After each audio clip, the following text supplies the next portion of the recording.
Salut, c'est Clara Luciani pour Top Music. C'est de la joaillerie? Non. Des chocolats? C'est plus précieux que ça. Ah ouais. Oh ah bah oui, c'est plus précieux que ça puisque c'est mon enfance. Waouh, et ben ça c'est moi avec mon premier micro. J'avais je crois à peu près 3 ans. Et j'ai reçu pour mon anniversaire mon premier micro en plastique rouge. Malheureusement, c'est pas celui que j'utiliserai ce soir au Zénith de Strasbourg. J'ai dû en racheter un depuis. Mais j'étais très attachée à ce micro.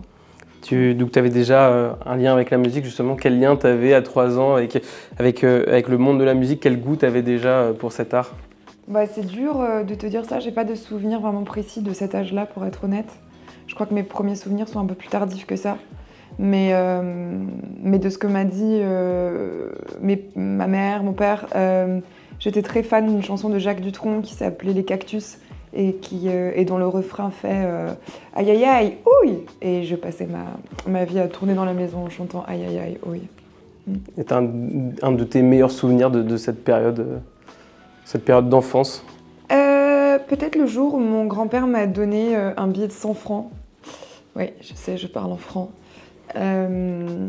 Et en fait, je suis allée au supermarché de Martigues et j'ai acheté mon premier CD. C'était un best-of de Michel Legrand. Et c'était le plus beau jour de ma vie. Juste déjà, le fait de pouvoir donner mon billet à la caissière, c'était un sentiment de surpuissance. Mais le fait de pouvoir acheter de la musique, je trouvais ça trop bien. On passe à la prochaine image, si tu veux. Ça, c'est une illustration. Je ne sais pas vous dire qui l'a faite, j'ai oublié le nom. Je pense qu'on peut retrouver peut-être sur mon Instagram.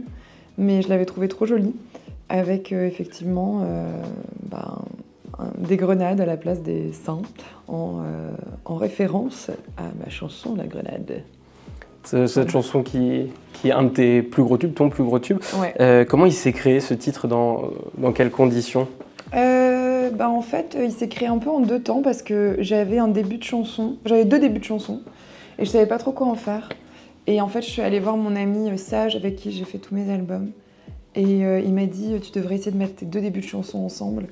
Et c'est ce que j'ai fait. Et ça a donné la mélodie complète de La Grenade. Voilà. Quand le son il est fini, avant qu'il sorte, qu'est-ce que t'en attends? Est-ce que t'en espères quelque chose? Tu te dis que tu tiens un truc? Pas plus que ça, non. J'ai pas de révélation. Je me dis pas, tiens, c'est la chanson qui va me lancer.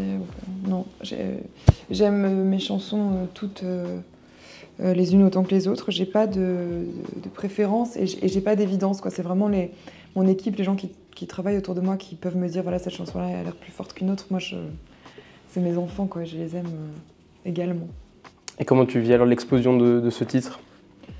Avec beaucoup de bonheur, surtout que ça a mis du temps, quoi. C'est pas un titre qui a explosé du jour au lendemain. Je pense qu'elle a bien mis 1 an avant de faire son chemin, donc ouais.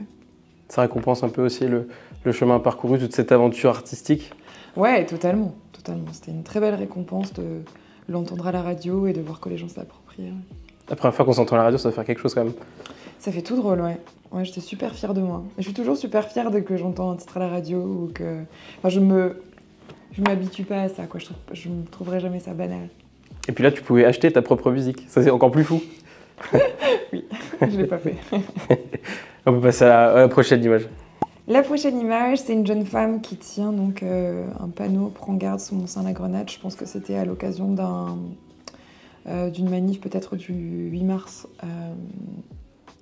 C'est hyper émouvant. On parlait tout à l'heure de la reconnaissance que c'est d'avoir une chanson qui passe à la radio. Je pense que le moment où les paroles de votre chanson sont utilisées sur une pancarte, il y a encore une autre dimension. C'est parce que du tube, on passe à l'hymne. Et ça, c'est encore plus fort parce que c'est quelque chose qui fédère beaucoup. Et c'est très émouvant parce que y a des gens qui ont la chance d'avoir un tube sans que ça devienne comme ça un étendard pour des valeurs que l'artiste partage. Et moi, j'ai eu tellement de chance que cette chanson-là devienne mon hymne, quoi. Parce que à la prochaine. Oh, j'étais jeune et fraîche. Et là, tu dois dire, mais tu es toujours jeune et fraîche. On t'a pas dit, on t'a pas briefé. Bon. Je pense que j'ai 21 ans, quelque chose comme ça. Et je suis en train d'enregistrer une démo d'une chanson, je sais plus dans quel studio. Je crois que c'était une chanson du premier EP qui s'appelait À crever, parce que j'ai toujours écrit des chansons très gaies. Ouais, c'était cool. C'était le début de ma carrière solo. Tu t'en souviens de cette photo? En fait, c'est la première photo de ton Instagram. Ouais. C'est ça. Hein. Et aujourd'hui, tu sais combien tu as de followers? Ben oui, je le sais parce que c'est le chiffre diabolique là. Exactement. Qui me l'a envoyé en me disant attention, c'est le chiffre diabolique. Ouais. Donc je crois que c'est 666. Exactement, ouais. Quelle place occupent aujourd'hui les réseaux sociaux dans la carrière d'un artiste? Bah, c'est quand même primordial, hein. C'est un outil de promo en soi. Surtout quand on voit que la presse écrite, malheureusement, est si peu lue de nos jours. Parfois, on touche plus de personnes en faisant un post qu'en ayant un article dans un journal, ce qui paraît complètement fou pour quelqu'un de ma génération à moi. Mais bon, c'est quelque chose que j'ai intégré et que j'essaye de faire de façon saine. Donc, c'est vrai que je suis pas super douée pour ça. Parce que je suis pas super douée pour me prendre en photo, je suis pas hyper à l'aise avec les photos, tout ça. Donc, je suis pas la meilleure sur les réseaux sociaux. Mais j'essaye de le faire avec le cœur et un peu de second degré aussi. On passe à la prochaine image. Alors, en parlant de santé mentale. Justement. I love crying. Ben ouais, c'est mon petit péché mignon, ça et le chocolat. Voilà. J'ai la larme facile, toujours sincère, mais facile. Je me considère comme étant hypersensible, ce qui fait que j'ai à la fois de très grandes joies et puis des très grands chagrins qui ne sont pas forcément justifiés. Je peux rire très longtemps à une blague très très mauvaise et je peux pleurer très longtemps pour un détail, ou en tout cas ce qui semblerait un détail pour d'autres. J'ai arrêté de m'excuser de ça parce que je crois que ça fait aussi ma personnalité et c'est ce qui je suis et je préfère en rire, du coup c'est pour ça que j'avais fait ce post-là, parce que je trouvais ça drôle. On peut passer à la prochaine image. C'est mon dernier album, Mon sang, et je l'aime beaucoup et ça restera toujours un album très particulier pour moi et je suis très heureuse qu'il existe parce que je me dis que il y a un côté presque testament, quoi, que si je venais à disparaître un jour et qu'on se disait c'était qui déjà cette chanteuse, et ben tout est là, tout est dit, quoi. Il y a vraiment mon histoire telle qu'elle est, sans fioriture et sans mensonge, et je suis contente qu'il y ait ce disque qui existe, et c'est un grand bonheur, une grande fierté de le défendre en ce moment sur scène, parce que j'ai l'impression de porter avec moi un peu toute ma famille et qui font un petit peu quelque part le concert avec moi chaque soir. Donc c'est voilà. Cet album il a rapidement été certifié, donc le public l'accueille très bien. J'imagine sur scène aussi, il y a une communion. Tu arrives à les emmener avec toi dans cette aventure, dans ce troisième album? J'ai l'impression, oui, en plus de ça, j'ai l'impression que les trois albums se répondent bien entre eux sur scène, qu'il y a un truc assez naturel qui coexiste sans problème. Ça, c'était un peu ma crainte de me dire comment je vais faire pour passer de la grenade à nu, à cœur, le reste, respire encore, et puis tout à coup, tout pour moi. Et en fait, ça marche très bien. J'espère que vous viendrez pour le juger de vous-même, mais je trouve que ça marche bien. On peut passer à la prochaine photo. Ça, c'est moi quand j'avais mangé trop de pizza et que j'avais un petit peu une réaction au gluten. Ok. Non, j'étais enceinte de, je sais plus, 5 ou 6 mois, je crois. Et c'est la photo que j'avais choisie pour annoncer la double gestation que je vivais à ce moment-là, c'est-à-dire l'attente de mon enfant et la création de l'album. Parce que ça a été, comme tu as dit, un énorme événement dans ta vie qui a inspiré cet album, mais qui n'a pas, on ne retrouve pas que cette thématique, en tout cas dans l'album. Je sais que médiatiquement, on en parle beaucoup, mais il y a aussi plein d'autres thèmes. En fait, comme tu le disais avant, en faisant tous les items, c'est les relations de manière très générale, la relation familiale, amoureuse, amicale. Tu as essayé aussi de dépeindre un petit peu toutes les facettes de ta vie, tous les gens qui t'entourent, de leur faire, pas une chanson, mais de passer un message. Oui, c'est ça. Ouais, c'est ça. C'est vrai que c'est pas du tout... Enfin, c'est un album que je dédie à mon fils, mais c'est pas un album qui parle exclusivement de mon fils du début à la fin. Si quoi que ce soit, il en parle assez peu. Mais bon, je pense que les gens ont besoin aussi parfois de mettre des étiquettes sur l'album pour l'enfant, l'album de la maturité, l'album de disco, l'album...